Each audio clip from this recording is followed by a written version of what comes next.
ഇപ്പൊ ഏകദേശം എല്ലാ പൊസിഷനും നല്ല കളിക്കുന്ന കാലം കളിക്കുന്ന പ്ലേയേഴ്സ് ഉണ്ട്. രോഹിത് പെട്ടെന്ന് പറഞ്ഞാൽ ഇത് നിങ്ങളുടെ കോമ്പിനേഷനാണ്. ഞാൻ പറയാം ഇൻഡിവിജ്വലായിട്ട് ഇനി മെസ്സി ഉണ്ടെന്ന് പറഞ്ഞാൽ നമുക്ക് കാര്യമില്ല. പക്ഷേ ആ എല്ലാവരുടെ കോമ്പിനേഷൻ വളരെ ഇമ്പോർട്ടൻ്റ് ആണ്. വളരെ ഇപ്പം നവനീത് മാത്രം ഫോക്കസ് ചെയ്ത് കളിച്ചാൽ അയാൾ കളിക്കും, അയാൾ ദിവസം വെക്കും. പക്ഷെ ടീം ജയിക്കുമ്പോഴാണ് മറ്റ് പ്ലേയേഴ്സ് കയറി വരുന്നത്. അതുകൊണ്ട് ടീം വർക്കാണ് ഏറ്റവും ഇമ്പോർട്ടൻറ്റ്. അത് വളരെ ഇമ്പോർട്ടൻ്റ് ആണ്. രോഹിത് പറഞ്ഞ കാര്യം വളരെ ഇമ്പോർട്ടൻ്റ് ആണ്. ടീമായിട്ട് കളിക്കുക, ചാമ്പ്യൻസ് ആവാൻ വേണ്ടി കളിക്കുക.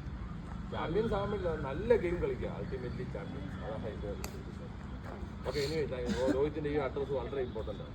കാരണം പ്രീവിയസ് എക്സ്പീരിയൻസ് നമ്മുടെ പ്ലേയേഴ്സിന് പകർന്നു കൊടുക്കുന്നത് വലിയ സാധനമാണ്. ഇവരൊക്കെ കൊണ്ടുവന്ന ആ ലെഗസിയാണ് നിങ്ങൾ കൊണ്ടുപോകുന്നത്. ഇവിടെ ഞാനൊരു മെൻറ്ററാണ്. ഇപ്പം നിങ്ങൾ ഇത്രയും എഫേർട്ട് ഇട്ട് വരുന്നതുകൊണ്ടാണ് ഈ ടീം മുന്നോട്ട് പോകുന്നത്. അല്ലെങ്കിൽ ഈ ടീം മുന്നോട്ട് പോകില്ല. ഇന്ന് തന്നെ ഇപ്പോൾ 20 seconds ഓടി, 20 seconds റെസ്റ്റ്. അതിനിടയ്ക്ക് ഫഹദ് ലാസ്റ്റ് ഒരു വാക്ക് പറഞ്ഞില്ല, ടീം വർക്ക്.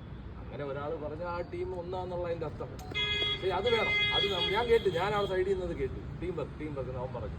വല്ല മടിയുള്ള പ്ലെയർ ആണെങ്കിൽ അവൻ അത് കൃത്യമായിട്ട് പറഞ്ഞു എന്നുള്ളതാണ്. പക്ഷെ അത് വളരെ ഇമ്പോർട്ടൻ്റാണ്. അയാൾ ഒറ്റ വാക്ക് പറയും. ഞാനൊരു സെൻട്രിയെ കേട്ടു, ആരെടുത്താ പറഞ്ഞു കയറിയ ടീം വർക്ക് പറഞ്ഞു. ആ 20 സെക്കൻഡ് സ്പ്രിന്റ് ചെയ്യുക, 20 സെക്കൻഡ് ഓടുക, നടക്കുക എന്ന് പറഞ്ഞാൽ ചെറിയ സാധനമല്ല, ടഫാണ്. അത് വലിയ പ്രൊഫഷണൽ ടീംസൊക്കെ ചെയ്യുന്ന സാധനം. ഫുട്ബോൾ അതാ വേണ്ടത്, കണ്ടിന്യൂസ് ഒന്നല്ല. അപ്പോൾ ആ ടീം വർക്ക് ഉണ്ടെങ്കിൽ നമുക്ക് ഏത് ടീമിനെ അടിക്കാം, ഒരു വിഷയം. Okay, thank you. സമയം